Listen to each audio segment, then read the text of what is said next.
تو یہ علم کے پہنچانے کا سلسلہ قیامت تک قائم رہے۔ کچھ اللہ کی طرف سے وہ علمی باتیں نازل ہوئیں کہ جو اللہ اور اس کے رسول کے درمیان راز ہیں، لیکن ان کو بھی اللہ تعالیٰ نے وحی کے ذریعے نازل فرما دیا، مگر اشاروں اور کنایوں میں رکھا ان کو کہ اللہ جانے اور اللہ کا رسول جانے۔ جیسے قرآن عظیم میں حروف مقطعات ہیں، الف لام میم، الف لام را، طٰ یاسین، کاف ہا یا عین صاد، تو یہ جو بھی حروف صورتوں کے شروع میں ہیں حروف مقطعات، تمام علماء بالاتفاق یہ فرماتے ہیں کہ اللہ نے بیکار تو نازل کیا نہیں ہے، مطلب تو ضرور ہے اس کا کچھ، لیکن اللہ جانے اور اللہ کا رسول جانے، ہمیں کچھ نہیں معلوم کہ اس کا کیا مطلب۔ اور کچھ ایسے بھی اللہ کے راز ہوئے کہ اللہ نے یہ فرمایا کہ نہ اسے مجھے قرآن میں نازل کرنا، نہ وحی کے ذریعے جبریل امین علیہ السلام کے واسطے سے بھیجنا ہے، بلکہ لاؤ ہمارے رسول کو ہمارے پاس بلا لاؤ۔ یہ راز کی باتیں بس ہمارے اور ان کے درمیان ہونا ہے۔ میان عاشق و معشوق رمزیز کرامن کاتبی را ہم خبر نیست۔ یہ عاشق و معشوق کے درمیان راز و نیاز کی باتیں ہیں، یہ تو جو کاندھوں پہ فرشتے بیٹھے ہیں ان کو بھی پتہ نہیں چلے گا کہ اللہ نے کیا کلام کیا اور اللہ کے رسول نے کیا کیا۔ اسی لیے اللہ تبارک و تعالی نے وہ خاص راز کی باتیں بتانے کے لیے معراج میں اپنا خاص قرب عطا فرمایا، فَكَانَ قَابَ قَوْسَيْنِ أَوْ أَدْنَىٰ۔ پھر اللہ اور اس کے رسول کے درمیان صرف 2 کمانوں کا فاصلہ تھا، یا اس سے بھی آپ اللہ کے قریب ہو گئے، اور پھر اللہ اور رسول کے درمیان کیا راز کی باتیں ہوئیں بس اللہ جانے اور اللہ کا رسول جانے۔ جبریل امین بھی فرماتے ہیں کہ میں بھی وہاں پر مارنے سے قاصر ہوں، اگر یکسر موئے برتر پرم، فروغ تجلا بسوزت پرم۔ سدرۃ المنتہا تک مجھے پہنچنے کی اجازت تھی، وہاں سے مجھے بھی روک دیا گیا، اگر ایک قدم بھی آگے بڑھاتا تو اللہ کے جلووں کی چمک میرے پروں کو جلا دیتی، وہاں تک میری رسائی نہیں ہے جو رسائی اللہ تعالیٰ نے اپنے رسول حضور احمد مجتبیٰ حضرت محمد مصطفیٰ صلی اللہ علیہ وسلم کو عطا فرمائی۔ ایک مرتبہ حضور نبی اکرم صلی اللہ علیہ وسلم حضرت عائشہ صدیقہ رضی اللہ عنہا سے کسی بات پر بہت خوش ہوئی، اور خوشی میں آپ نے فرمایا، اے عائشہ اگر تم مجھ سے کچھ مانگنا چاہتی ہو تو مانگو۔ حال ہوتا ہے اللہ والوں کا، جب اپنی مستی میں ہوتے ہیں تو اس وقت کہتے ہیں مانگ لو، کیا مانگتے؟ اللہ کو دینا ہوتا ہے تو زبان پہ آ جاتا ہے، نہیں تو آدمی حیران میں ہو جاتا ہے، سمجھ میں ہی نہیں آتا میں کیا مانگوں۔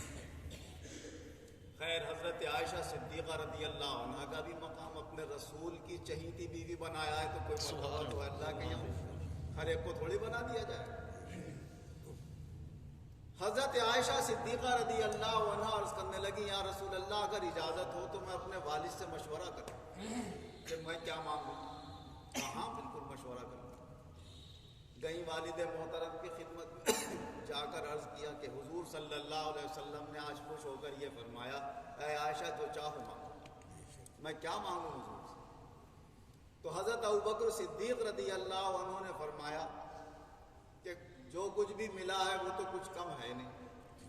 لیکن اللہ اور اس کے رسول کے درمیان جو معراج میں راز کی باتیں ہوئی ہیں وہ دولت کسی کو نہیں ملی۔ جا کر حضور سے یہ دریافت کرو، اے اللہ کے رسول، جو معراج میں آپ کی اللہ کی راز و نیاز کی باتیں ہوئی ہیں اس میں سے کوئی راز کی بات مجھے بتا دی، کیا کیا باتیں؟ حضرت عائشہ رضی اللہ عنہ تشریف لائیں،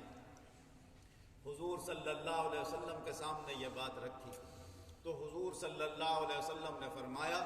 اے عائشہ یوں تو ہمارے اور رب کے درمیان راز و نیاز کی بہت سی باتیں ہوئی ہیں، مگر ایک بات ہم اس میں سے بتائے دیں۔ اللہ تبارک و تعالی نے یہ فرمایا کہ مجھے اپنے بندوں میں سب سے زیادہ محبوب اور پسندیدہ بندے وہ ہیں جو میری مخلوق پر مہربانی کریں، سبحان اللہ، سبحان میری مخلوق کے ساتھ اچھا سلوک کریں۔ سبحان۔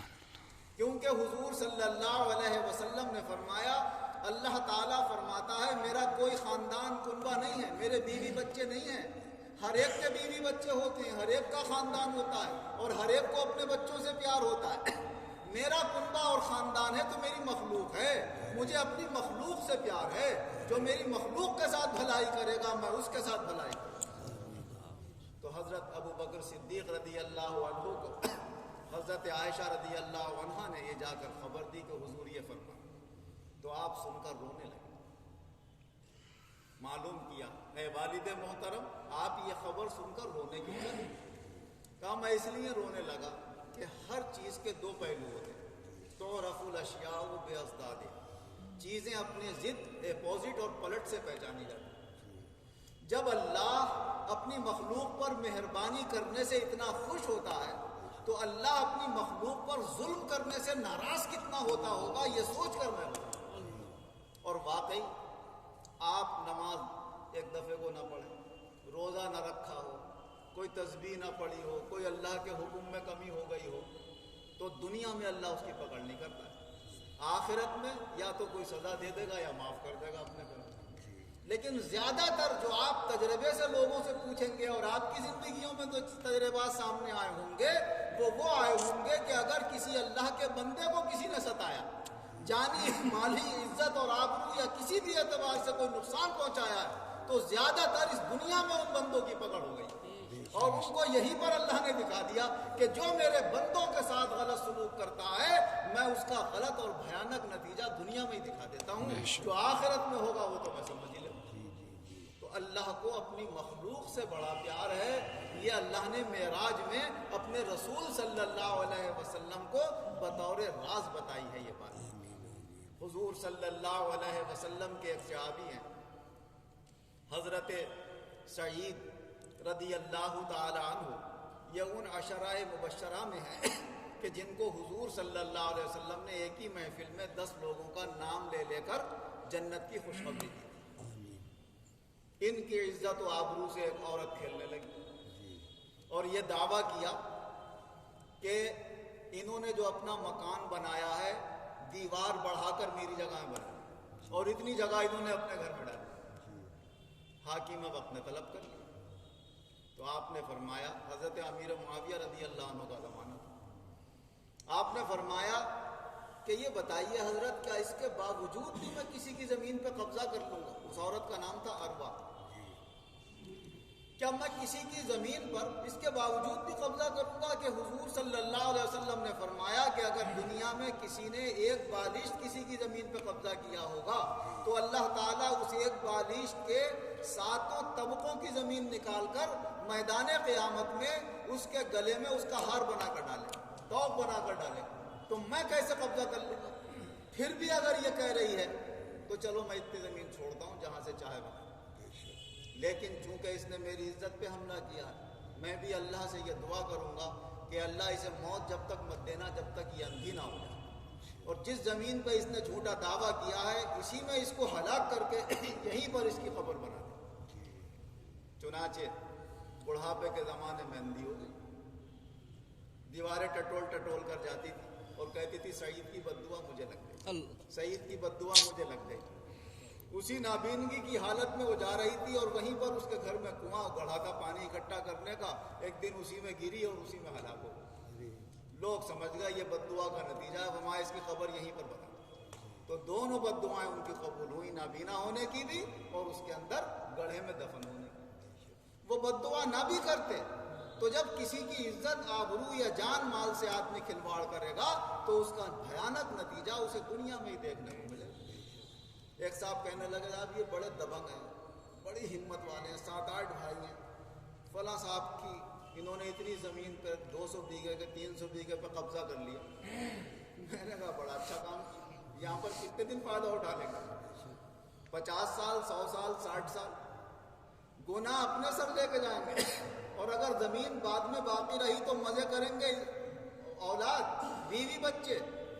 اور گناہ ان کے ذریعے پڑے گا۔ ایک بالشت کا اگر توق ڈالا جاتا تو کتنا بھاری ہوتا؟ 300 بیگھے کی جب 7 زمینوں کے طبقے نکال کے گلے میں ڈالے جائیں گے تو چلا بھی نہیں جائے گا میدان محشر۔ اس دن کا کوئی خوف اور خطرہ نہیں ہے، اور اس دن کے بارے میں اللہ تعالیٰ یہ فرماتا ہے کہ آج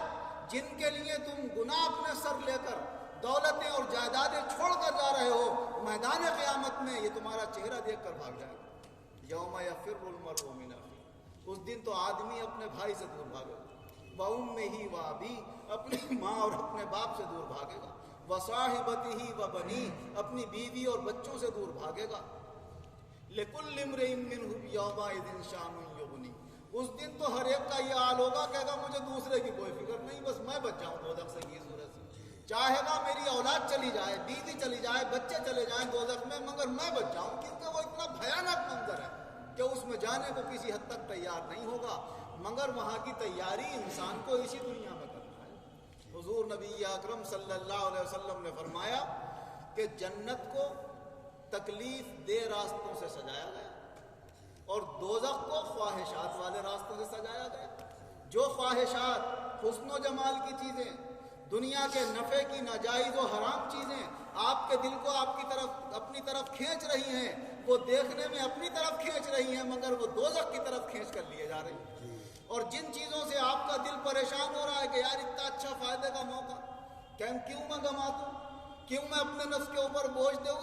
جنہیں کتنے کرنا ہے لاؤ میں بھی کروں، جنہیں کتنے فلاں قبضے کر رہے ہیں لاؤ میں بھی کر لوں، کوئی گھر پہ قبضہ کر لے، کوئی دکان پہ کر لے، کوئی زمین جائیداد پہ کر لے، کوئی پیسے قرض لے کر واپس نہ کرے اور یہ سوچے کہ ارے سب مزے اٹھا رہے ہیں میں بھی اٹھاؤں، تو یہ نفس کے مزے دنیا کے چند دنوں کے لے لے گا، مگر یہ کھینچ کر دوزخ کی طرف لے جائیں گے۔ اور اگر یہاں اپنے نفس پر قابو کر لیتا، تھوڑی دیر کی تکلیف اٹھا لیتا، تو سمجھ لے وہ تکلیف دہ راستہ جنت کی طرف لے جانے والا ہے۔ تو جنت کے راستے کو آدمی اپنائے، کیونکہ اس دنیا سے جانا یقینی ہے، اور پھر وہاں دو ہی ٹھکانے ہیں، یا تو جنت ہے یا دوزخ ہے، اور اس ٹھکانے کو معین یہیں پر کرنا ہے، بندے کو اس کی تیاری خود کرنا ہے۔ اللہ تبارک و تعالی ہمیں جنت میں جانے کی تیاری کی توفیق عطا فرمائے، دوزخ سے بچنے کی اللہ ہمیں تیاری کرنے کی توفیق عطا فرمائے، شیطان کے وسوسے سے، نفس کی شرارت سے، ہوس اور لالچ سے اللہ ہماری حفاظت فرمائے، اور دونوں جہان میں ایمان اور عزت کے ساتھ اللہ ہم سب کو اچھی کامیابی عطا فرمائے، آمین۔ الحمدللہ رب العالمین والعاقبۃ للمتقین والصلاة والسلام علی خیر خلقہ محمد وآلہ واصحابہ اجمعین۔ اے اللہ ہمارے گناہوں کو معاف فرما، آئندہ گناہوں سے بچنے کی توفیق عطا فرما، جو بیمار ہیں انہیں شفا عطا فرما، کمزور ہیں انہیں صحت و قوت عطا فرما، جو بے روزگار ہیں انہیں اچھے روزگار عطا فرما، جو برسر روزگار ہیں ان کے روزگاروں میں خیر و برکت اور ترقی عطا فرما، مسلمانوں کو عقل سلیم اور ہوش عطا فرما۔ اے اللہ آخرت کو یاد رکھنے کی توفیق عطا فرما، دنیا کے اندر غلط راستے اختیار کرنے سے ہم سب مسلمانوں کی حفاظت فرما، اپنی رضا کے لیے اچھے راستے، جنت تک لے جانے والے راستے اختیار کرنے کی توفیق عطا فرما، ہم سب کی مدد فرما اور بآسانی جنت میں ہمیں پہنچا، آمین بجاہ النبی الکریم وبحرمت السائر المرشدین، وصلی اللہ تعالی علی خیر خلقہ محمد وآلہ واصحابہ اجمعین۔